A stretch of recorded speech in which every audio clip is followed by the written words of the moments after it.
नमस्कार, स्वागत है आपका। मैं हूं आपके साथ प्रियंका। आप देख रहे हैं हमारा खास प्रोग्राम हेल्थ कॉन्फ्रेंस, जिसमें बात होगी सेहत की, बात होगी कोरोना से बचाव की और बात होगी कोरोना महामारी से निपटने की।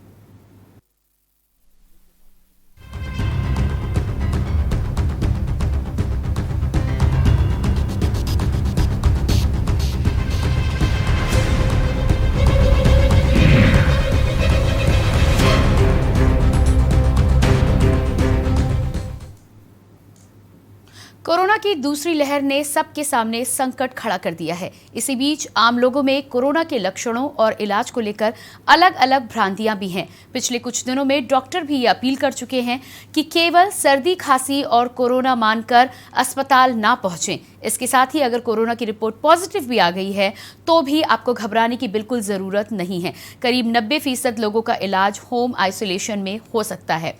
साथ ही साथ क्या स्वस्थ व्यक्ति को काढ़ा और गर्म पानी पीना जरूरी है?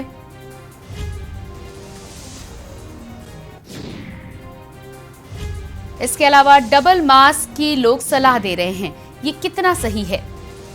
ये तमाम ऐसे सवाल हैं जो हमारे दर्शक जानना चाह रहे हैं।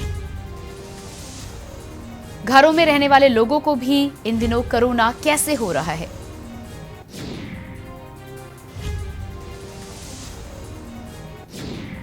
टेस्ट के रिजल्ट पर लोग अब भरोसा नहीं कर रहे।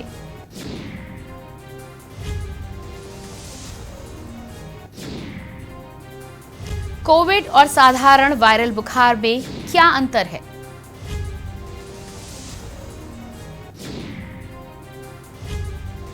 इसके अलावा क्या स्वस्थ व्यक्ति को काढ़ा और गर्म पानी पीना जरूरी है या पीते रहना चाहिए?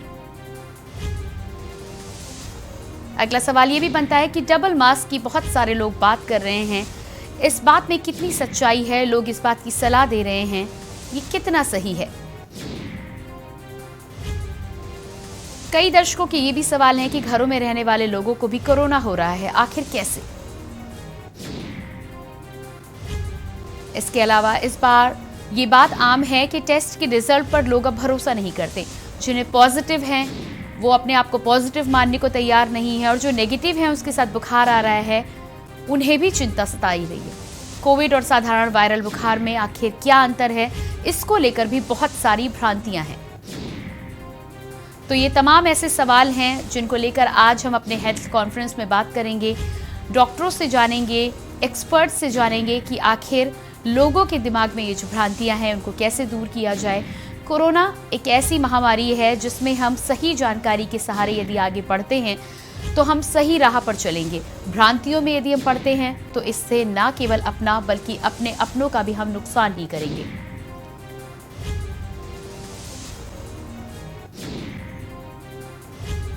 टेस्ट के रिजल्ट पर लोग बिल्कुल भरोसा नहीं कर रहे। कोरोना को लेकर जिस तरह के हालात हैं, ऐसे कई सवाल हैं जो लोगों के दिमाग में हैं, लोग डॉक्टर से पूछना चाहते हैं और इसीलिए हमने हमारे विशेष कार्यक्रम हेल्थ कॉन्फ्रेंस के जरिए ये बीड़ा उठाया है कि हमारे दर्शकों के जो भी सवाल हैं, जो भी भ्रांतियां हैं, उनको अपने कार्यक्रम के माध्यम से हम दूर करेंगे। यहाँ हम आपको हेल्थ कॉन्फ्रेंस के माध्यम से ये भी बताएंगे कि इस मुश्किल घड़ी में क्या करना है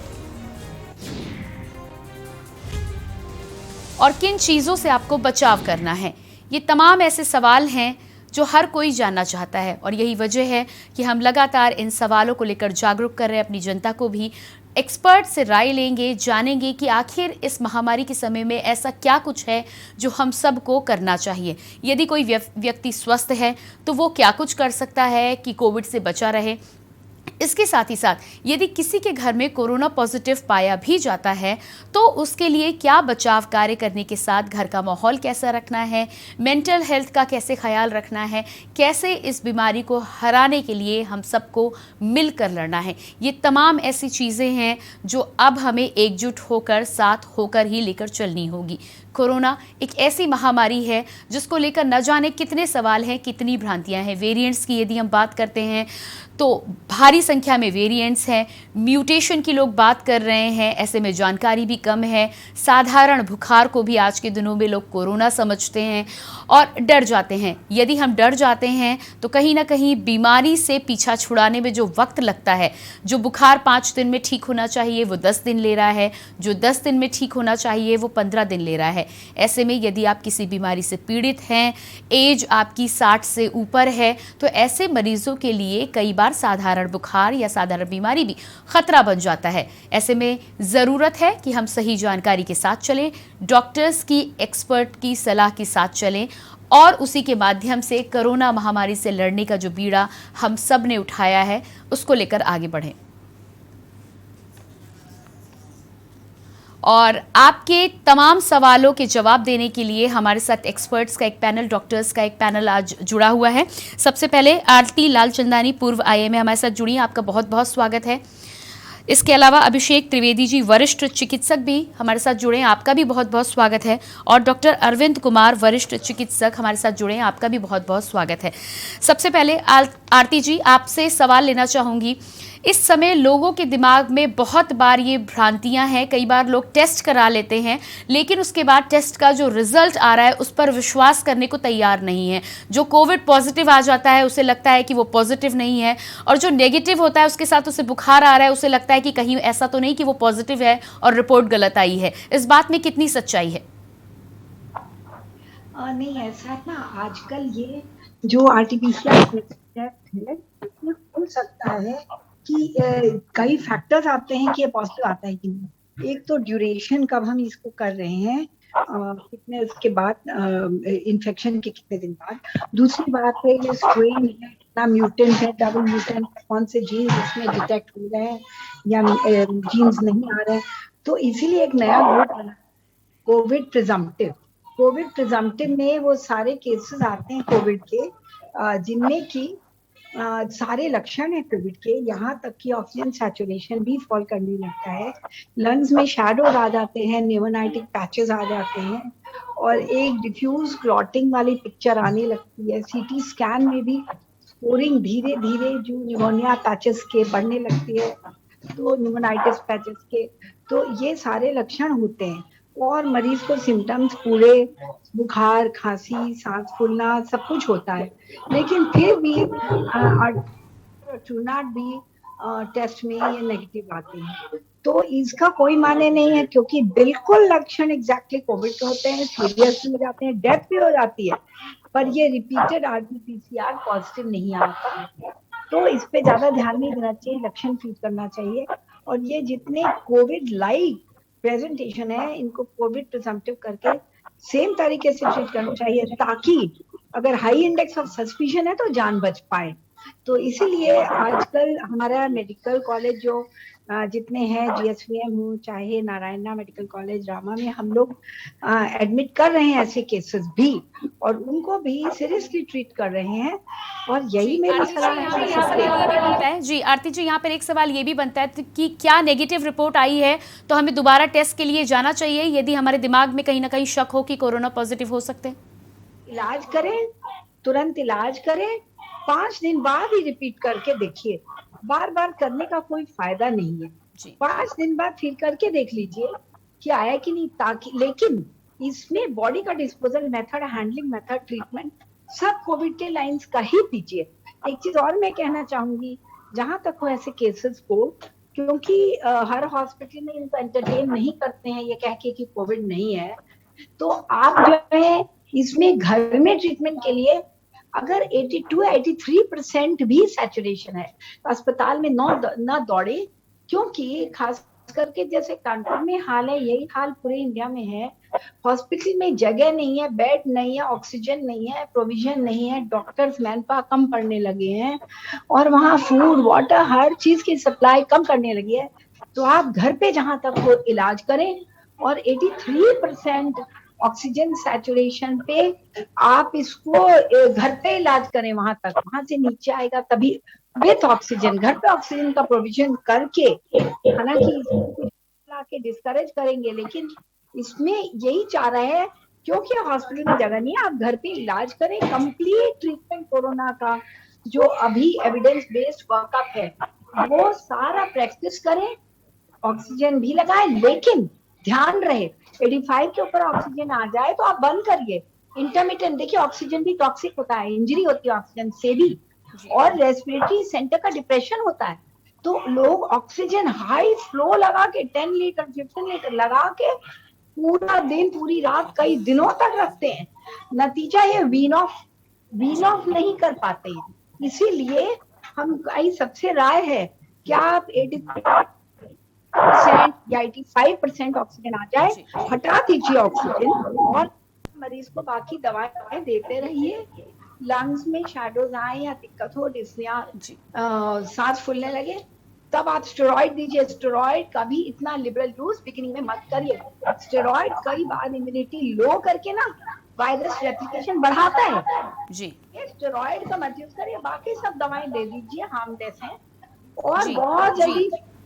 आरती जी हमारे साथ एक दर्शक भी जुड़ी हुई है बरखा नोएडा से, जान लेते हैं कि क्या सवाल करना चाहती हैं। जी बरखा जी, बहुत बहुत स्वागत है आपका, अपना सवाल रखें आप। हाँ डॉक्टर साहब, मुझे पूछना था, अभी 15 दिन पहले मुझे कोविड हुआ था, मैंने अपना आइसोलेशन पूरा कर लिया, रिपोर्ट नेगेटिव आ गई है जी। लेकिन अभी भी गले में खांसी होती है और हल्का हल्का कफ निकलता है मैडम। जी बिल्कुल, आपका ये सवाल हम ज़रूर डॉक्टर्स के सामने रखते हैं और इसे जान लेते हैं। हमारे साथ अभिषेक त्रिवेदी भी जुड़े हुए हैं, वरिष्ठ चिकित्सक हैं। जी अभिषेक जी, बरखा हमारे साथ जो कॉलर जुड़ी थी उनका सवाल ये था कि कोविड आइसोलेशन पूरा कर लिया है, रिपोर्ट नेगेटिव आ गई है, लेकिन उसके बाद भी गले में खराश और कुछ समस्याएं उनकी बनी हुई है, तो इनको कैसे दूर किया जाएगा? वायरल है, इनके पीछे बहुत परेशान न करिए मरीजों को, और बाकी सपोर्टिव ट्रीटमेंट, अच्छा न्यूट्रिशन, अच्छा पानी, अच्छी हवा, अच्छा toilet, clean atmosphere, care, love, affection, high moral high घर में मिलेंगी। हॉस्पिटल में ज्यादातर है, अभी इतनी भीड़ है, साफ पानी, साफ खाना, टाइम से खाना, न्यूट्रिशियस फूड और adequate hydration, love, affection, care. Moral भी डाउन हो जाता है देख के डेथ्स वगैरह, तो जहां तक हो घर में रहिए आप लोग, घर में इलाज करिए। जी आरती जी, अनिल एक अगले कॉलर हमारे साथ मुरादाबाद से जुड़ गए हैं, उनसे जान लेते हैं क्या सवाल है उनका। जी अनिल जी, बहुत बहुत स्वागत है, अपना सवाल करें आप। मैं सीनियर सिटीजन हूँ, 67 साल की मेरी उम्र है। जी जी, अपना सवाल पूरा करें। कोविड वैक्सीन मैंने दोनों डोज लगवा ली है। जी जी जी, बहुत बहुत धन्यवाद हमें कॉल करने के लिए। इसके अलावा अगले कॉलर सुनील मध्य प्रदेश से हमारे साथ जुड़े हुए हैं। जी सुनील जी, बहुत बहुत स्वागत, अपना सवाल रखें आप। मैं सुनील मिश्रा मंदसौर मध्य प्रदेश से बोल रहा हूँ। मेरा श्रीमती जी से निवेदन है कि आखिर इसका बचाव कैसे किया जाए। जी एक बार फिर से आप अपना सवाल दोहरा दें। मैं सुनील मिश्रा बोल रहा हूँ मंदसौर मध्य प्रदेश से। इसका आखिर बचाव किस प्रकार करें? कोविड का बचाव किस प्रकार करें? जी सवाल हम लेते हैं। अभिषेक त्रिवेदी जी भी वरिष्ठ चिकित्सक हमारे साथ जुड़े हुए हैं। जी अभिषेक जी, आपके पास आना चाहूंगी। बहुत सारे लोगों के ये सवाल हैं कि कोविड यदि हो जाए तो उसके लिए क्या कुछ करना है। इसके अलावा अगला सवाल यहाँ पर यह भी बनता है कि कोविड और साधारण वायरल फीवर में अंतर को कैसे देखा जाए और कैसे ये माना जाए कि कोविड है या फिर वायरल है। जी अभिषेक जी, सबसे पहले तो मैं नमन करना चाहूंगा अपनी आरती मैम को, जिन्होंने इतनी अच्छी बात बताई, जिन्होंने एक्चुअल फैक्ट बताया जो इस लोग कोविड में लड़ने के लिए चाहिए। जी जी। और रही बात इस बात की कि हम कैसे डिफरेंशिएट करें कि नॉर्मल फीवर है या कोविड है, तो उसके लिए इस वक्त हमारे पास एक ही सूत्र है कि हमारी चीज को मान के चले कि ये कोविड है। जी जी, क्योंकि कई कोविड पॉजिटिव पेशेंट भी ऐसे हैं जो कोविड निगेटिव टेस्ट लेके आ रहे हैं, उनको भी हमें वैसे ही ट्रीट करना है जैसे हमें कोविड के पेशेंट को ट्रीट करना है। जी जी। आप सबके माध्यम से मैं पूरे अपनी सोसाइटी को, अपने जनमानस को एक ही संदेश देना चाहूंगा, कृपया करके सारे जितनी सावधानियां हो सकती हैं बरतें, क्योंकि इस वक्त कोविड किसी भी फॉर्म में आ सकता है। आपको डायरिया हो रहा है वो भी कोविड हो सकता है, आपकी सांस फूल रही है वो भी कोविड हो सकता है, आपको बुखार आ रहा है वो भी कोविड हो सकता है, आपको कोई चीज की गंध नहीं आ रही है वो भी कोविड हो सकता है। तो इसलिए हर एक चीज को कोविड ही मान देते जी। और जो जैसे कि मैम ने बताया है, जो गाइडलाइंस उन्होंने बताई है उनको प्रॉपरली फॉलो करें। जी बिल्कुल, हमारे साथ कानपुर से कॉलर जुड़े हुए हैं रणवीर, उनसे जान लेते हैं क्या सवाल है उनका। जी रणवीर जी, स्वागत है आपका, अपना सवाल रखें आप। जी नमस्कार। नमस्कार। वायरस यानी बीमारियों के बारे में जी आज तक भी वर्ल्ड के कोई भी वैज्ञानिक हो या माइक्रोबायोलॉजिस्ट हो या डॉक्टर हो, जी किसी भी वायरस के बारे में जब तक उसकी भौतिक संरचना के बारे में और उसकी जो एक्टिविटीज है उसके बारे में जानकारी नहीं होती है और न ही उसके उपचार की व्यवस्था की जा सकती है। जी वर्तमान समय में 1 साल से ज्यादा हो गया और इस वायरस में जलवायु के अनुसार और जो उसकी भौतिक दशा है अपने न्यूक्लियस रूप चेंज करता रहता है। वर्तमान में इसने सीधे आपके फेफड़े पे अटैक कर दिया है। जी और बिल्कुल इसकी दवाई के बारे में सारे के सारे वैज्ञानिक हो या डॉक्टर हो या अन्य हो केवल टेक्नोलॉजी की बात करते हैं। वास्तविक तथ्यों के बारे में आज तक भी कोई इसको नहीं पहचान पाया। जी बिल्कुल इसलिए जी इसका सबसे बड़ा उपचार बचाव ही है। और जी बिल्कुल रणवीर जी, आपका बिल्कुल ठीक कहना है। जितनी रिसर्च हमारे पास अवेलेबल है उसी के आधार पर हम कोरोना की ये लड़ाई लड़ रहे हैं। अभी बहुत कुछ ऐसा है जो जानना बाकी है, लेकिन ह्यूमन हिस्ट्री में भी रिसर्च की एक लिमिट होती है, एक महत्ता होती है। जितनी हम रिसर्च कर पाएंगे उसी आधार पर हम आगे बढ़ेंगे। यकीनन दुनिया में अभी बहुत कुछ ऐसा है जिसके बारे में जानना और समझना इंसान को बाकी है। उन्हीं में से एक है कोविड भी। हम आगे बढ़ेंगे और इसी बीच हमारे साथ अगले कॉलर राजस्थान से अनवर जुड़ चुके हैं। जी अनवर, बहुत बहुत स्वागत है। जी अपना सवाल रखें आप। मैम मैंने अभी ना 3-4 दिन पहले कोविड का टेस्ट करवाया था, तो फीवर था, कोल्ड भी था, कफ था, खांसी थी, थोड़ा ऐसा था। ठीक है, उसके बाद उसमें रिपोर्ट नेगेटिव आई थी, बट फिर से अभी मैंने आज टेस्ट करवाया, ये 2-3 दिन से ना फिर से तबियत खराब चल रही थी, तो उसमें फीवर वगैरह था। ठीक है, और दवाई वगैरह ले रहा हूँ, लेते फीवर तो जा रहा है, बट फीवर वापस से आ रहा है। अब पूरी बॉडी पेन कर रही है, गला है वो सूख रहा है। जी आपका दूसरा टेस्ट पॉजिटिव आया है या नेगेटिव आया है? एक दूसरे टेस्ट की भी रिपोर्ट नहीं आई मैम। जी बिल्कुल, हमारे साथ डॉक्टर जुड़े हुए हैं, जान लेते हैं उनसे आपका सवाल। डॉक्टर अरविंद जी, यहाँ पर हमारे दर्शक का एक सवाल है, मैं आपके सामने वो सवाल रखना चाहूँगी। इन्होंने कुछ दिनों पहले टेस्ट कराया था, वो नेगेटिव था, उसके बाद भी सिम्टम्स बने हुए थे, दवाइयाँ ले रहे हैं, दूसरा टेस्ट कराया है, उसकी रिपोर्ट नहीं आई है, किस तरह से डील करें? डॉक्टर अरविंद। अगर सिम्टम बने हुए हैं तो अपने आप को कोविड मान करके ही चलें। जैसे कि सिम्टम में अगर इनको खांसी, जुकाम और बुखार आना, भूख न लगना, शरीर में दर्द होना, अगर ये सिम्टम बने हुए हैं तो उसको कोविड मान करके ही चलें। दूसरी जो रिपोर्ट अवेटेड है उसको आने दें, लेकिन चिंता की बात नहीं है। अगर ज़्यादा कोई परेशानी नहीं है तो अपने जो है खान पान अपना अच्छा रखें, खाने में फल वगैरह लेते रहें, और जो भी ट्रीटमेंट है कोविड का अपने डॉक्टर के थ्रू वो लेते रहें और अपने डॉक्टर को कंसल्ट करते रहें जिसको वो दिखा रहे हैं। जी जी बिल्कुल। कानपुर से अगले कॉलर हमारे साथ जुड़े हुए हैं। जी शिवांग हैं। जी शिवांग जी, बहुत बहुत स्वागत है, अपना सवाल रखें आप। डॉक्टर साहब, मैं आपसे ये पूछना चाहता हूँ, मेरी मम्मी की एज 52 है और अभी मैंने रिसेंट में उनके कोविशील्ड इंजेक्शन लगवाया था, जी जो सरकारी जो लग रहा है इंजेक्शन। जी तो इंजेक्शन लगने के बाद से ये उनको 7 दिन फीवर रहा है जी और फीवर भी डॉक्टर साहब 102, 103 ऐसे आ रहा था। बताइए क्या करें डॉक्टर जी साहब? बिल्कुल, जान लेते हैं। जी डॉक्टर अभिषेक जी, यहाँ पर हमारे दर्शक का सवाल है कि उनकी मदर 52 साल की उम्र की थी, कोविशील्ड इंजेक्शन लगने के बाद 7 दिन से लगातार फीवर आ रहा है, फीवर की फ्रीक्वेंसी 102 के करीब है। उनको पैरासिटामोल दें और एक चीज जान लें कि जब दूसरा इंजेक्शन हम लोग को लगता है तो हम लोग की इम्यूनिटी 1 हफ्ते के लिए कॉम्प्रोमाइज हो जाती है, तो दूसरे इंजेक्शन के बाद हम लोग को दुगनी सतर्कता बरतनी है। इस चीज को बहुत अच्छे से जान लें कि दूसरा इंजेक्शन लगने के बाद हमें दुगनी सतर्कता बरतनी है। अगर कोई भी ऐसे सिम्टम आ रहे हैं तो अपना RT-PCR और एंटीजन दोनों टेस्ट कराएं। जी जी जी बिल्कुल, तो मुझे पूरी उम्मीद है कि हमारे दर्शक को उनके सवाल का जवाब मिल गया होगा। डॉक्टर अभिषेक, अगला सवाल यहाँ पर ये बनता है कि बहुत सारे ऐसे लोग हैं जो अब डबल मास्क की सलाह दे रहे हैं, ऑप्शन दे रहे हैं कि यदि आप भीड़ में जाएं तो डबल मास्क का प्रयोग करें। तो डबल मास्क को लेकर जो सलाह दी जा रही है वो कितनी सही है? देखिए, ये जो कोरोना वायरस है इसका साइज 3 नैनोमीटर से भी कम है। जी और जो हमारे मास्क के पोर का साइज होता है वो 3 नैनोमीटर से ज्यादा हो, जी सिंगल मास्क का।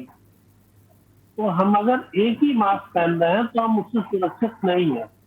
इसलिए हमें जरूरत है कि हम 2 मास्क पहने, ताकि अगर एक से भी वो आ जाए तो दूसरे में फंस जाए। जी इसके रिक्वायरमेंट है। जी। तो क्या ऐसे में आप सलाह दे रहे हैं कि जो भी व्यक्ति बाहर निकले वो डबल मास्क पहन कर ही निकले? डबल मास्क पहन के निकले। और वो मास्क भी एयर टाइट होना चाहिए। ऐसा नहीं कि बगल से खुला है, दाएं बाएं से खुला है और आप नाक के नीचे उसको उतार दिया, ऐसा नहीं करना है। नाक से लेके पूरी चिन तक उसको ढक के रखना है। जी बिल्कुल। अगले कॉलर हमारे साथ अजय जयपुर से जुड़े हुए हैं। जी अजय जी, बहुत बहुत स्वागत है, अपना सवाल रखें आप। सर मेरा मैडम डॉक्टर साहब से सवाल है जी। जैसे कुछ पेशेंट जो बीमार है, बुखार है या कुछ भी है, तो वो जानबूझ के ही डॉक्टर के पास नहीं जाना चाहता कि उसे डर लगता है कि कहीं मुझे पॉजिटिव बता दिया तो मैं एडमिट हो जाऊंगा। तो उनका इलाज क्या सरकार कर रही है? लॉकडाउन तो लगा दिया, जैसे आस पड़ोस कोई बीमार है या कुछ है, वो अस्पताल नहीं जाना चाहता, डरता है कि हाँ भाई कोरोना पॉजिटिव बताया तो मैं एडमिट हो जाऊंगा या मुझे मिलने नहीं देंगे लोगों से। तो सर मैं एक ही बोलना चाहता हूँ कि कोरोना पॉजिटिव तो परिवार से क्यों नहीं मिलने देते हो? वो अकेला क्या करेगा वहाँ बेचारा? इसलिए आदमी डर भी रहा है। जी बिल्कुल। डॉक्टर अरविंद कुमार, यहाँ पर हमारे दर्शक का ये सवाल है कि यदि कोई व्यक्ति कोरोना पॉजिटिव भी है लेकिन उसके बावजूद भी इतनी हिम्मत नहीं है कि वो अस्पताल जाए, तो ऐसे में घर पर किस तरह इलाज किया जा सकता है? यहाँ पर बड़ा सवाल ये है कि मेंटल हेल्थ को कैसे मेंटेन रखा जाए कि जो पेशेंट है वो अपने डर को दूर रख सके और बीमारी से लड़ सके। घर पर जो दवाएं जो एडवाइस की जाती हैं, जो घर पे रह कर के ली जा सकती हैं, वो सारी दवाएं लेते रहें और अपना जो ऑक्सीजन लेवल है उसको चेक करते रहें। अगर ऑक्सीजन लेवल चेक करने की अगर सुविधा नहीं है तो अगर आपको कोई सांस लेने में दिक्कत होती है और ऑक्सीजन चेक करने की आपका सुविधा नहीं है तो आप जो है तुरंत इन्फॉर्म करें। तो ऐसे केस में अगर सांस फूलने की दिक्कत आती है तो ऐसे केस में अस्पताल में भर्ती होने की जरूरत होती है। तो भर्ती होकर के इलाज किया जाता है अगर सांस फूलता है मरीज का तो। जी बिल्कुल। अगली कॉलर हमारे साथ इंदु गाजियाबाद से जुड़ी हुई हैं। जी इंदु, बहुत बहुत स्वागत है, अपना सवाल करें आप। मैं ये पूछना चाहती थी, अभी हस्बैंड को मेरे 3 दिन से ना फीवर था, वायरल जी, और वायरल हो गए पर उनकी ना चेस्ट पेन हो रहा है। जी जी बिल्कुल, जान लेते हैं। डॉक्टर अभिषेक, इंदु हैं, इनका सवाल ये कि इनके हस्बैंड को बुखार आ रहा है पिछले 3 दिनों से और साथ ही साथ चेस्ट पेन की भी शिकायत है। क्या इन्होंने कोई ऐसा मेजर करा है कि उनका ऑक्सीजन सैचुरेशन पता चल सके? जी इंदु, क्या आप बनी हुई है हमारे साथ? जी डॉक्टर साहब, कॉल हमारा डिस्कनेक्ट हो गया है, लेकिन मैं यही चाहूंगी कि इस जानकारी के आधार पर आप उन्हें सलाह दें। जो भी मरीज हो, अगर उनके पास घर पे ही कोई ऐसी सुविधा है कि वो ऑक्सीजन सैचुरेशन चेक कर सकते हो तो उसको करें। अगर वो 90, 85 इसके आसपास आता है तो उन्हें हॉस्पिटलाइज कराएं। जी आपने दोनों टेस्ट कराएं, आरटीपीसीआर एंटीजन दोनों टेस्ट कराएं और उसी के अकॉर्डिंगली और चेस्ट एक्सरे कराएं। और फिर जैसा उनका कंसल्टेंट उनको जो एक्सपर्ट है जो उनको सलाह देता है उसी हिसाब से करें, उनको घर पे ना रखें। जी बिल्कुल। इसके साथ ही अगले कॉलर एक बार फिर से अरविंद हमारे साथ जयपुर से जुड़े हुए हैं। जी अरविंद जी, बहुत बहुत स्वागत है, अपना सवाल करें आप। मैम एक वीडियो वायरल हो रहा है कि क्या नाम से सर्जिकल जो मास्क आते हैं उसमें गर्म भाप, मुंह से गर्म जो भाप निकलती है उससे कीटाणु निकल रहे हैं, तो वो रियल में सही है या अफवाह है? जी बिल्कुल, देख लेते हैं। डॉक्टर अरविंद, यहाँ पर हमारे दर्शक का एक सवाल ये है कि अफवाह ये है कि मास्क है, मास्क में जो गर्म हवाएं निकलती हैं वो कहीं ना कहीं नुकसान करती हैं, तो इस बारे में क्या सलाह है आपकी? ऐसा कुछ नहीं है, कोई नुकसान नहीं है, वो सारी अफवाह है, उस पर ध्यान न दें। मास्क आपके लिए इस समय बहुत जरूरी है, मास्क लगा के रखें हर समय। जब भी बाहर निकले तो मास्क लगाएं और घर में भी अगर किसी को ये कोल्ड की सिम्टम है, जुकाम के सिम्टम है, तो मास्क को घर में भी लगा करके रखें। तो ऐसा जो भी वो है वो एकदम गलत है। जी बिल्कुल। इंदु, दिल्ली एनसीआर से हमारे साथ अगली कॉलर जुड़ी हुई है। जी इन्नू, बहुत बहुत स्वागत है, अपना सवाल रखें आप।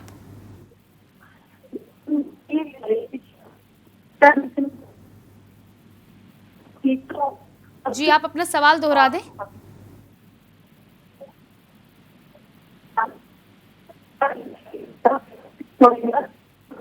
इंदु की आवाज हम तक ठीक प्रकार से नहीं पहुंच पा रही है। आपसे अनुरोध करेंगे एक बार फिर से आप हमें संपर्क साधने की कोशिश करें। इसी बीच डॉक्टर अभिषेक, अगला सवाल यहाँ पर ये होता है कि इस समय ये देखा जा रहा है कि जो भी सीनियर सिटीजन या कई बार ऐसे लोग जो घरों में रहते हैं, जो बाहर निकलते भी नहीं हैं, वो कोरोना से ज्यादा संक्रमित हो रहे हैं। तो ऐसा क्यों हो रहा है, इसके पीछे क्या कारण मान सकते हैं? देखिए, कहीं ना कहीं हर एक चीज का एक्सपोजर, हर एक आदमी का एक्सपोजर हो ही रहा है। ये वायरस अब इस वक्त हवा में फैल चुका है। जैसे कोई भी आदमी कोरोना से संक्रमित हो, आपके पास एक बार मिलके चला भी गया, हो सकता है आपको तब इन्फेक्शन ना हो, 1 घंटे बाद हो जाए, 1 दिन बाद हो जाए। उसके छींकने से, उसकी खांसी से, उसके सांस लेने से ये जो वायरस है वो पूरे एटमॉस्फेयर में फैल जाता है। इसलिए आपको हर वक्त मास्क पहनने की जरूरत तो है ही। अगर आप किसी भी अननोन या किसी भी बाहरी आदमी के संपर्क में आते हैं तो, और मैं आपको रिकमेंड करूंगा इस वक्त डबल मास्क बहुत जरूरी। जी बिल्कुल। आर्यन यादव बनारस से अगले कॉलर हमारे साथ जुड़े हुए हैं। जी आर्यन यादव जी, अपना सवाल रखें आप। सर मेरा सवाल ये है कि एक पेशेंट है हमारे रिलेटिव जो हॉस्पिटलाइज हैं और उनका शुगर लेवल जो है वो। जी अपना सवाल पूरा करें आप। हाँ डॉक्टर, मेरा सवाल ये था कि मेरे एक रिलेटिव हैं जो कि इलाहाबाद में है और अभी उनका शुगर लेवल लगभग 350-400 है और ऑक्सीजन का लेवल उनका 88-89 के आसपास में है जी। और हाँ वो मेडिकल कॉलेज इलाहाबाद में भर्ती हैं, तो हमें क्या उनको घर पर ला करके ऑक्सीजन की व्यवस्था हो जाए तो हमें उनको घर में रखना चाहिए? जी बिल्कुल, सवाल कर लेते हैं। जी डॉक्टर अरविंद, यहाँ पर हमारे दर्शक का ये सवाल है कि रिलेटिव हैं, शुगर लेवल 300 से 400 के बीच में है, OCR की यदि बात करें तो 80 के आसपास है। इनका ये पूछना है कि क्या अस्पताल से घर लाकर इलाज कर सकते हैं ऑक्सीजन सिलेंडर के साथ? जी डॉक्टर अरविंद, मरीज कोरोना पॉजिटिव है क्या इनके? जी जिस हिसाब से सवाल पूछा है उस हिसाब से ऐसा लगता है कि मरीज कोरोना पॉजिटिव है, क्योंकि OCR का लेवल भी काफी डाउन बताया है। तो अगर इतना इनका ब्लड शुगर लेवल भी हाई है और ऑक्सीजन लेवल भी 90 से कम है, 89 है, वो तो खैर ठीक है, चलो उस पर काम चल जाएगा। लेकिन इनका ब्लड शुगर लेवल तो वो हाई है, जब तक ब्लड शुगर लेवल कंट्रोल ना हो जाए तब तक घर लाना ठीक नहीं है। वो कंट्रोल डॉक्टर ही कर सकते हैं मॉनिटरिंग करके। उनका जो इंसुलिन है, इंसुलिन जो घटाना बढ़ाना जो भी होता है, उसकी डोजिंग जो होती है वो हॉस्पिटल में ही हो सकता है सही से। तो जब तक ब्लड शुगर इनका कंट्रोल ना हो जाए तब तक घर पर ना लाएं। ब्लड शुगर बड़ा होने की वजह से जो इन्फेक्शन जो होता है वो इन्फेक्शन का क्लियरेंस वो उसमें डिले हो सकता है। जी बिल्कुल। डॉक्टर अरविंद आप बने रहिएगा हमारे साथ, डॉक्टर अभिषेक आप भी बने रहिएगा हमारे साथ। हम यहाँ पर रुकेंगे एक छोटे से ब्रेक के लिए और अपने दर्शकों को बता दें कि कोविड को लेकर यदि आपके भी कोई भी सवाल है, कोई भ्रांति जिसे आप दूर करना चाहते हैं तो आप हमें कॉल कर सकते हैं। कॉल करने के लिए नंबर्स आप देख सकते हैं। और फिलहाल रुकेंगे कार्यक्रम में एक छोटे से ब्रेक के लिए, जल्द हाजिर होते हैं।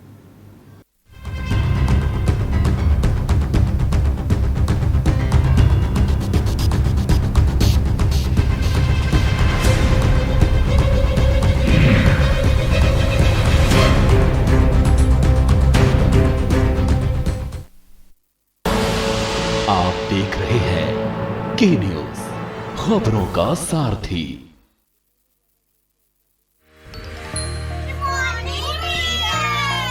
बच्चों तैयार हो जाओ, शुरू करते हैं एक नई गिनती। 1, मास्क लगाएं अब हर एक। 4, इम्यूनिटी बढ़ा के करे कोरोना पे वार। तो 4, कोरोना की होगी हार, 1 2 3 4 कोरोना की होगी हार। सूचना एवं जनसंपर्क विभाग उत्तर प्रदेश द्वारा जनहित में जारी। खुदी को आजमाया है तो ये अंदाज आया है, खुदी को आजमाया है तो ये अंदाज आया है। तुम में भी मैं हूं, शुद्ध प्लस पान मसाला। आप देख रहे हैं के न्यूज, खबरों का सारथी।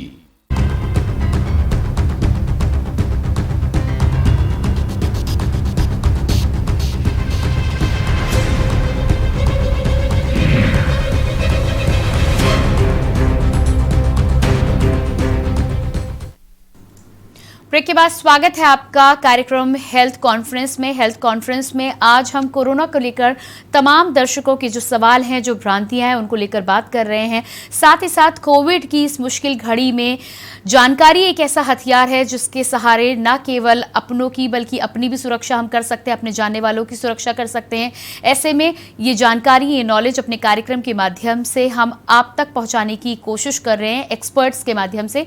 हमारे साथ जुड़े हुए हैं अभिषेक त्रिवेदी जी, वरिष्ठ चिकित्सक, साथ ही साथ डॉक्टर अरविंद कुमार भी हमारे साथ जुड़े हुए हैं, वरिष्ठ चिकित्सक हैं। और यदि आपके कोई सवाल हैं तो आप हमें कॉल कर सकते हैं। कॉल करने के लिए नंबर्स लगातार आप अपने टीवी स्क्रीन पर देख सकते हैं। डॉक्टर अभिषेक, अगला सवाल यहाँ पर यह है कि यदि व्यक्ति स्वस्थ है इस समय, ऐसे में भी क्या उसे काढ़ा और गर्म पानी का सेवन करना चाहिए, ये उचित है? हाँ, इसको जो है तो नहीं खा सकता है, लेकिन हाँ, हॉट वाटर कंजम्पशन अच्छा होगा, वो इम्यूनिटी को बढ़ाएगा और हमारे कोविड होने के चांसेस को थोड़ा सा कम करेगा। जी, इसके अलावा डॉक्टर अभिषेक, कई बार ये भी देखा गया है कि बुखार आपको नहीं है लेकिन कई बार खराश हल्की सी आपको लगती है, तो ऐसे में व्यक्तियों को क्या करना चाहिए? देखिए, मैं आपको वही बताने जा रहा था कि इस कोविड के कई तरह के सिम्टम, जैसे सिंपल डायरिया हो रहा है तो उसमें भी कोविड पॉजिटिव निकल रहा है, गले में केवल खराश है तब भी कोविड पॉजिटिव निकल रहा है। तो इस वक्त हम अपनी सोसाइटी को क्या मैसेज देना चाहते हैं, आप बताइए। इलाज तो हम डॉक्टर लोग कर ही लेंगे, लेकिन बचाव तो सोसाइटी को करना पड़ेगा ना। जी बिल्कुल। जो सोसाइटी का इस वक्त काम है अपने आप का बचाव करे। कोई भी लक्षण आता है, उन्हें गले में खराश होती है, गले में दर्द होता है, डायरिया होता है, सांस फूलती है, बुखार आता है, बहुत अनईजीनेस लगती है, बदन बहुत टूटता है, तो ऐसे में अपने कंसल्टेंट को कंसल्ट करें, वो जो भी सही राय होंगे वो लोग देंगे। अपने टेस्ट कराएं, टेस्ट करा करके अपने आप जो भी टेस्ट का रिजल्ट निकलता है उसके अकॉर्डिंगली अपना इलाज ले। इलाज में कोई भी अपनी अकल ना लगाए, मैं ये खा लूं, मैं वो खा लूं, मैं इससे सही हो जाऊंगा। कृपया करके जो ऑथराइज लोग हैं उनके पास जाए, उनसे ही इलाज दे, क्योंकि ये दवाइयां ऐसा नहीं है कि केवल आपको अच्छे रिजल्ट देंगी, इन दवाइयों के साइड इफेक्ट भी होते हैं। तो अपने मन से ये दवाइयां मत लें, कृपया करके मत लें। आपको कोई भी लक्षण आता है, सबसे पहले तो आप अपना बचाव करें। अगर बचाव के बाद भी कोई अनहोनी हो जाती है तो जो आपका निकटतम, जो आपके अच्छे से अच्छे फिजिशियन है, उनको दिखाएं और जो भी राय दे उसी राय के हिसाब से अगला कदम उठाएं। जी बिल्कुल। अगले कॉलर हमारे साथ संदीप जी दिल्ली से जुड़े हुए हैं। जी संदीप जी, अपना सवाल करें आप। जी मैम। जी मैम, मैं संदीप बात कर रहा हूँ दिल्ली से। जी, मेरे को सिर्फ एक ही क्वेश्चन पूछना है कि जो ऑक्सीजन का लेवल है वो लेवल मिनिमम कितने के बाद हमें घबराना नहीं चाहिए, वो कितना लेवल मिनिमम हो जिसमें घबराहट की जरूरत नहीं है? जी बिल्कुल। डॉक्टर अरविंद कुमार, यहाँ पर हमारे दर्शक का सवाल ये है कि ऑक्सीजन लेवल कितने लेवल तक उन्हें चिंता करने की जरूरत नहीं है? अगर आपका लेवल 88 to 90 के बीच में रहता है तो चिंता करने की जरूरत नहीं है, लेकिन अगर 90 से नीचे गया है तो आपको डॉक्टर को दिखाने की तुरंत आवश्यकता है। जी बिल्कुल। गुड़गांव से अगले कॉलर कमलेश हमारे साथ जुड़े हुए हैं। जी कमलेश जी, अपना सवाल रखें आप। हाँ जी। जी आप अपना सवाल पूरा करें। मैम मेरे जो एक पेशेंट है मेरे घर में और उसको कोविड हो गया था और 4 दिन के बाद हमने चेक करवाया, उसको कोविड मिला और वो उसको 17 दिन हो गए हैं, वो बिल्कुल ठीक है। क्या उनके सिम्टम कोई चीज रह जाती है? क्या वो हमारे परिवार में बीच में घूमते हैं, क्या लगेगा? जी बिल्कुल जान लेते हैं। डॉक्टर अभिषेक, यहाँ पर हमारे दर्शक का सवाल ये है कि कोविड पेशेंट थे, 17 दिन हो गए हैं, उनका रिपोर्ट नेगेटिव हो गया है, लेकिन अब उन्हें अपने परिवार वालों के लिए चिंता सता रही है कि परिवार के बीच में रह रहे हैं, तो क्या उन्हें चिंता करने की जरूरत है? बिल्कुल नहीं, बिल्कुल नहीं। आप आराम करिए, पॉजिटिव फ्रेम ऑफ माइंड के साथ। जी डॉक्टर अरविंद, एक बार फिर से आपके पास आऊंगी और अगला सवाल यहाँ पर ये होता है कि इस मुश्किल की घड़ी में कोविड से लड़ने के लिए लोग हाई प्रोटीन डाइट को भी बहुत अच्छा मान रहे हैं, सलाह दी जा रही है। हाई प्रोटीन डाइट जो है वो कितना महत्व रखती है एक पेशेंट के लिए भी और एक साधारण व्यक्ति के लिए भी?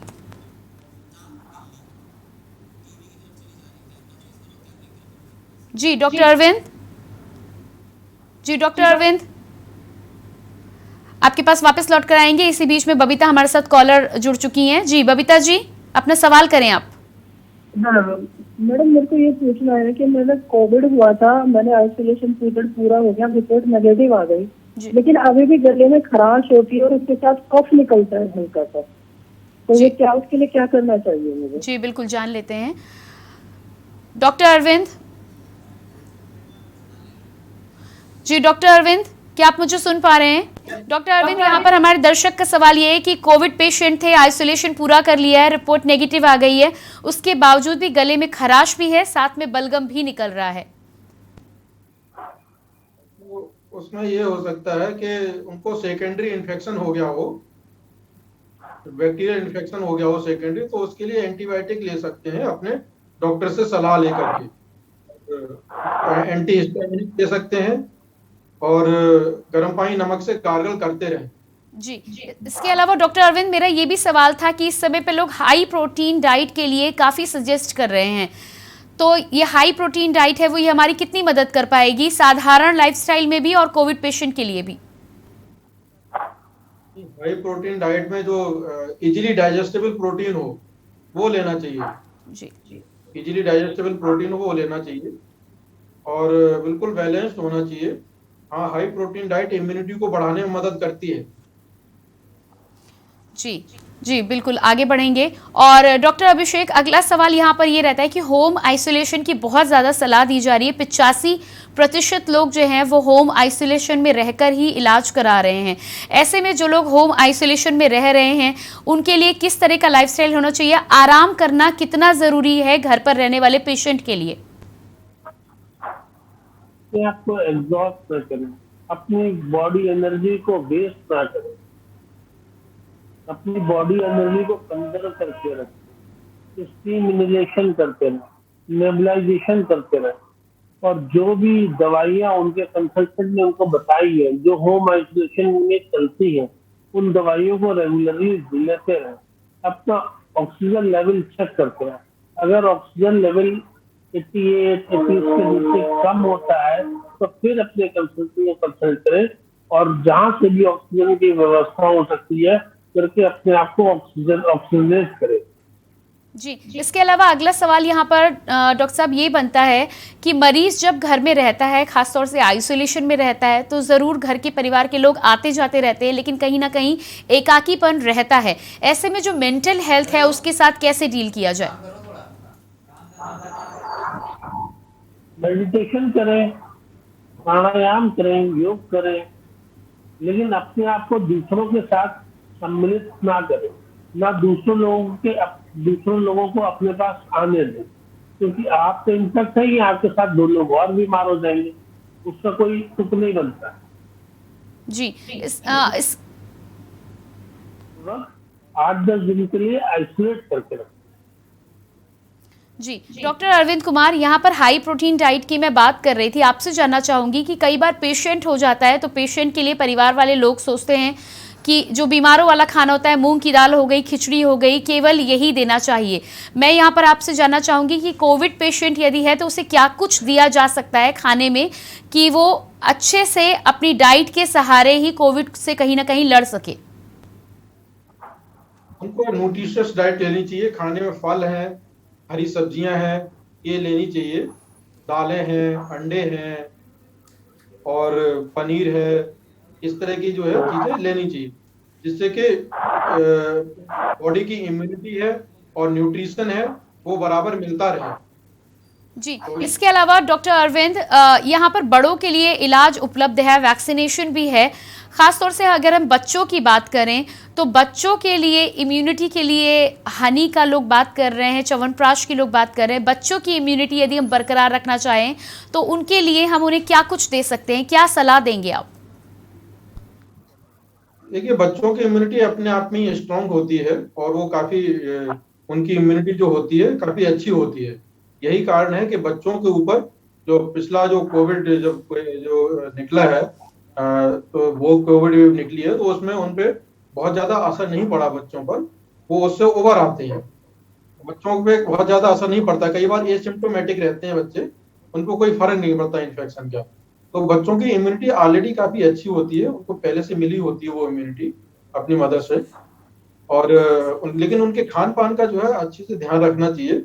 उनको दूध है, अंडे हैं, जो भी उनको खाना पसंद है वो उनको खिलाते पिलाते रहें बच्चों को। और रखें, उनको बाहर जाने से रोकें। अभी इस समय में जो अच्छा खासा कोविड वेव चल रहा है इस समय, तो बच्चों को बाहर न जाने दें। अगर जाते भी हैं, उनको नहीं मानते हैं कि जाना ही जाना है, तो अपने घर के पास में कहीं जहाँ खुला मैदान हो और दूसरों से मिक्सिंग ना हो, ये ध्यान रखें। जी बिल्कुल। ऋतु जी आपके पास वापस आएंगे लौटकर। ऋतु अगली कॉलर मेरठ से हमारे साथ जुड़ चुकी है, उनसे जान लेते हैं क्या सवाल है उनका। जी ऋतु जी, अपना सवाल करें आप।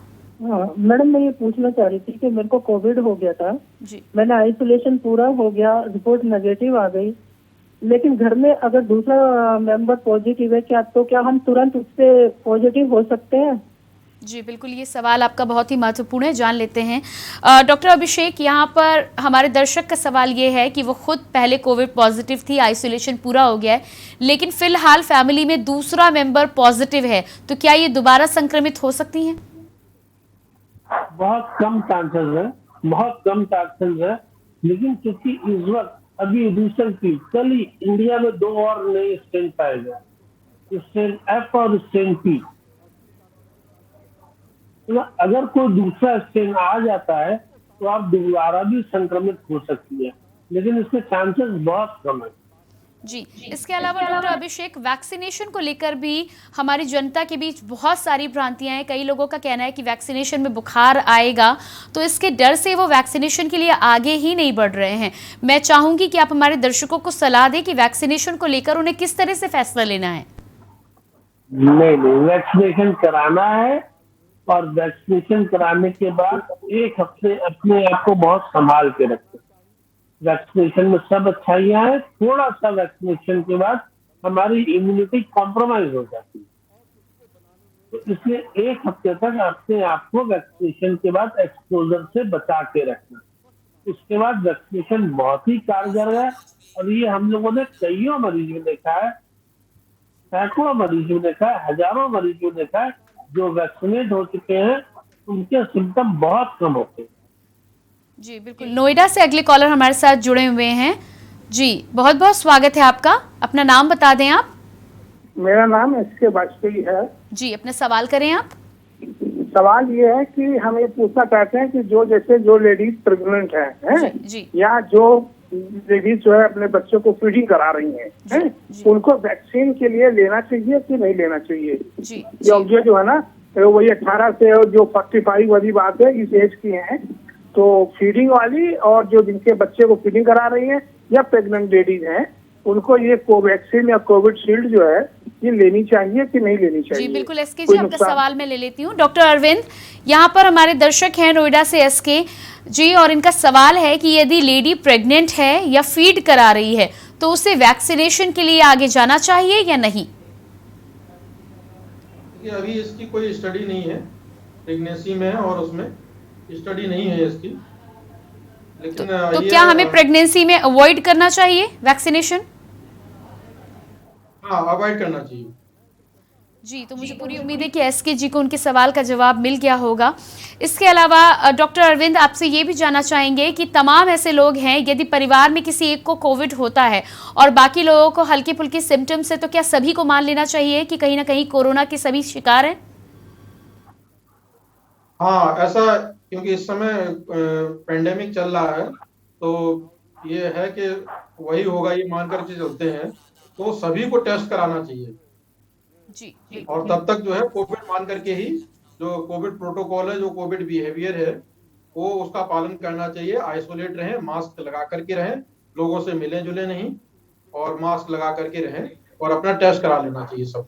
जी बिल्कुल। मुरादाबाद से मीरा हमारे साथ कॉलर जुड़ रही हैं। जी मीरा जी, अपने सवाल रखें आप। हाँ मैम, मेरे को डॉक्टर साहब से पूछना था कि कोविड होने के बाद और आइसोलेशन पूरा करने के बाद रिपोर्ट नेगेटिव आ जाती है, तो उसके कितने दिनों बाद दूसरा डोज ले सकते हैं हम वैक्सीन का, कोविशील्ड का? जी बिल्कुल। डॉक्टर अभिषेक, यहाँ पर मीरा का प्रश्न ये है कि कोरोना पेशेंट थी, आइसोलेशन पूरा हो गया है, अब वो दूसरा डोज लेना चाहती हैं, कितने दिनों उन्हें रुकना चाहिए? एक बार टेस्ट करा लें, अगर नेगेटिव है तो वो ले सकते हैं। जी, इसी बीच अगले कॉलर हमारे साथ विजय जी लखनऊ से जुड़े हुए हैं। जी विजय जी, अपना सवाल रखें आप। संपर्क हमारा टूट गया है। अगले कॉलर सरदार जी हरियाणा से हैं। जी सरदार जी, अपना सवाल करें आप। जी अपना सवाल करें आप। टीवी वॉल्यूम को आप डाउन कर दें और उसके बाद अपना सवाल रखें। ठीक है जी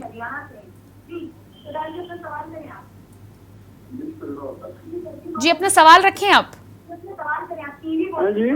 अपना सवाल करें, क्या जानना चाहते हैं?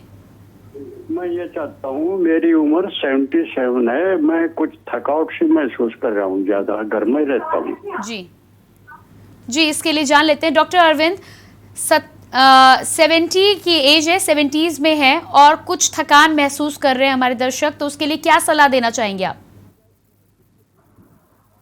थकान महसूस हो रही है, 70 ईयर्स एज है, तो क्योंकि गर्मियां हैं, तो ऐसे में इस एज में डिहाइड्रेशन की शिकायत बहुत ज्यादा होती है, तो इसमें पानी खूब पिए और अपने आप को हाइड्रेट रखें, और खाने में हरी सब्जियां और फल खूब खाएं, और अगर ज्यादा परेशानी बढ़ती है थकान की, तो अपने फिर डॉक्टर से सलाह लें। जी, और अगर ब्लड शुगर वगैरह है तो उसका भी टेस्ट कराएं, अगर नहीं पहले टेस्ट कराइए तो। जी बिल्कुल। अगले कॉलर हमारे साथ लखनऊ से जुड़ रहे हैं। जी बहुत बहुत स्वागत है, अपना नाम बता दें आप। हिमांशु। जी हिमांशु जी, अपना सवाल करें आप। हमारा सवाल ये है कि मेरी वाइफ ब्रेस्ट फीडिंग है, तो उनको वैक्सीन लगवानी चाहिए कि नहीं? जी, अभी हमारे डॉक्टर ने सलाह दी है कि अभी इसके लिए रिसर्च सामने नहीं आई है, तो आपको यहाँ पर रुकना होगा कुछ समय और। आप अपनी वाइफ को वैक्सीनेट ना ही कराएं तो अभी फिलहाल बेहतर होगा। लेकिन हम एक बार फिर से जान लेते हैं। डॉक्टर अभिषेक, यहाँ पर तमाम दर्शकों के सवाल आ रहे हैं कि वाइफ यदि फीड करा रही है, प्रेग्नेंट है, तो उन्हें और कितने दिनों रुकना चाहिए? क्या वैक्सीनेशन के लिए जाना चाहिए या बिल्कुल नहीं जाना चाहिए? जी डॉक्टर अभिषेक।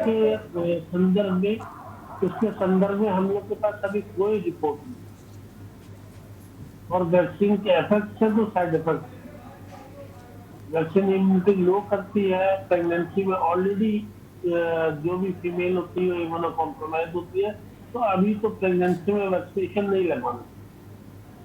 जी डॉक्टर साहब, यहाँ पर एक और सवाल बनता है कि ये तो स्वस्थ हैं, लेकिन यदि कोई प्रेग्नेंट है और ऐसे में किसी को बुखार आता है, तो ऐसे में उसे क्या करना चाहिए? क्या टेस्ट के लिए जाना चाहिए, वायरल फीवर की दवाई लेनी चाहिए, डॉक्टर से कंसल्ट करना चाहिए? सलाह दीजिए।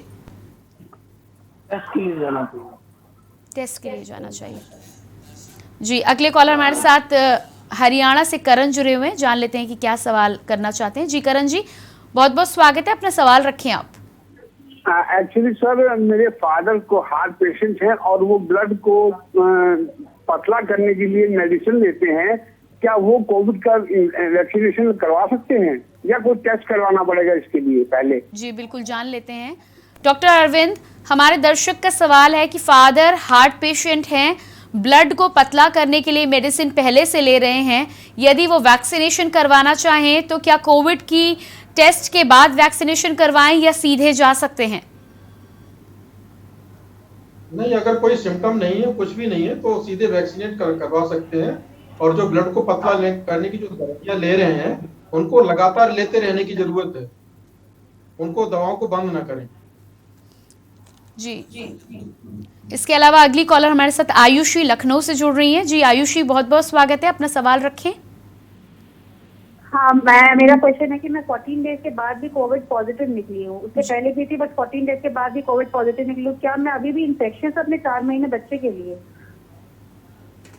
जी एक बार फिर से दोहरा दें, आप 14 डेज के बाद पॉजिटिव निकली हैं?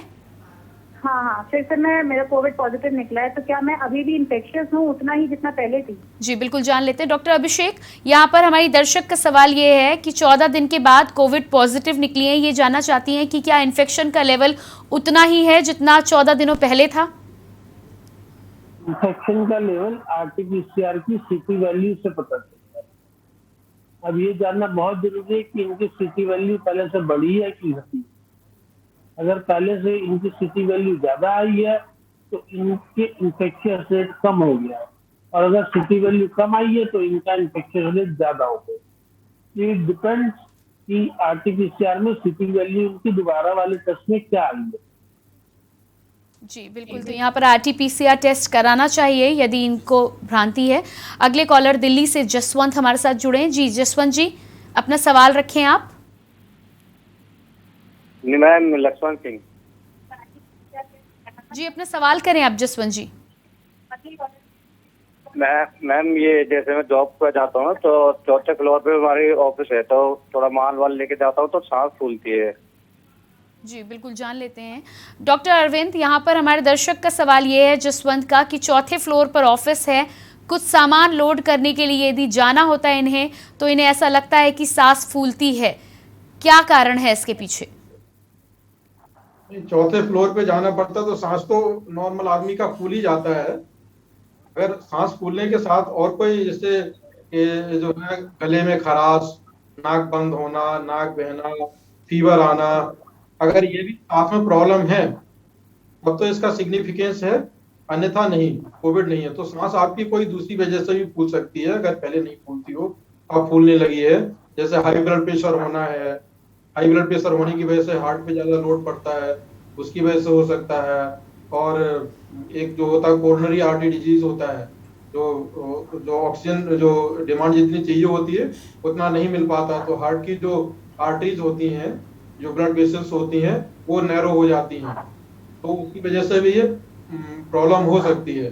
तो अगर ऐसा होने लगा है तो एक बार इनको जांच कराने की जरूरत है। अपना ब्लड प्रेशर एक तो जांच कराएं और एक ECG है वो करा लें, और अपने डॉक्टर से सलाह लें अगर इनको एबनॉर्मल लगने लगा है।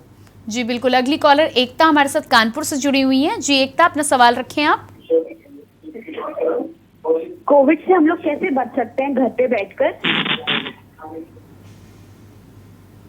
जी डॉक्टर अभिषेक, हमारे दर्शक का जानना है कि घर पर रहकर कोविड से कैसे बचाव किया जा सकता है। आप घर पे रह जाए, आप बच जाएंगे, इतना बहुत है। किसी बाहर वाले को आने मत दीजिए, ना आप बाहर जाइए। जी बिल्कुल। सविता जी हरदोई से अगली कॉलर हमारे साथ हैं। जी सविता जी, अपना सवाल रखिए आप। शायद संपर्क हमारा टूट चुका है यहाँ पर। जी अभिषेक जी। कोई मास्क पहनने की जरूरत नहीं। जी यदि घर पर है तो मास्क पहनने की जरूरत नहीं है।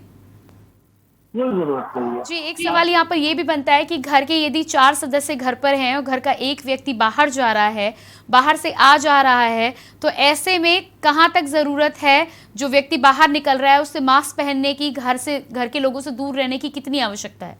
इसके कोई सिम्टम आते हैं तब तो आप प्रिकॉशन लीजिए, अगर उससे कोई सिम्टम नहीं है तो फिर आप जैसे नॉर्मल घर पर रहते हैं वैसे ही रहिए। जी बिल्कुल, इस जानकारी के लिए डॉक्टर अभिषेक आपका बहुत बहुत धन्यवाद। आपने हमारे तमाम दर्शकों की परेशानियों को आज दूर किया। डॉक्टर अरविंद, आपका भी बहुत बहुत धन्यवाद अपना बहुमूल्य समय देने के लिए। साथ ही साथ डॉक्टर आरती लाल चंदानी का भी धन्यवाद करना चाहेंगे। आप हमारे साथ जुड़ी और आपने हमारे दर्शकों की भ्रांतियों को दूर किया। इसके साथ ही साथ अपने तमाम दर्शकों को मैं ज़रूर कहना चाहूँगी कि अपने इस कार्यक्रम के माध्यम से हम लगातार आपके सवालों को एक्सपर्ट के माध्यम से हल कराने की कोशिश कर रहे हैं। यदि आपके कोई भी सवाल हैं तो आप हर दिन 5 बजे हमें कॉल कर सकते हैं, अपने सवालों को रख सकते हैं, एक्सपर्ट्स की राय ले सकते हैं। कोरोना की इस मुश्किल घड़ी में बचाव और साथ ही साथ सही जानकारी के माध्यम से हम इस लड़ाई में लड़ भी सकते हैं और कोरोना को हरा भी सकते हैं। फिलहाल हमारे इस विशेष कार्यक्रम में इतना ही। अगले कार्यक्रम में आप सभी से फिर से होगी मुलाकात। तब तक के लिए मुझे दीजिए इजाजत। नमस्कार।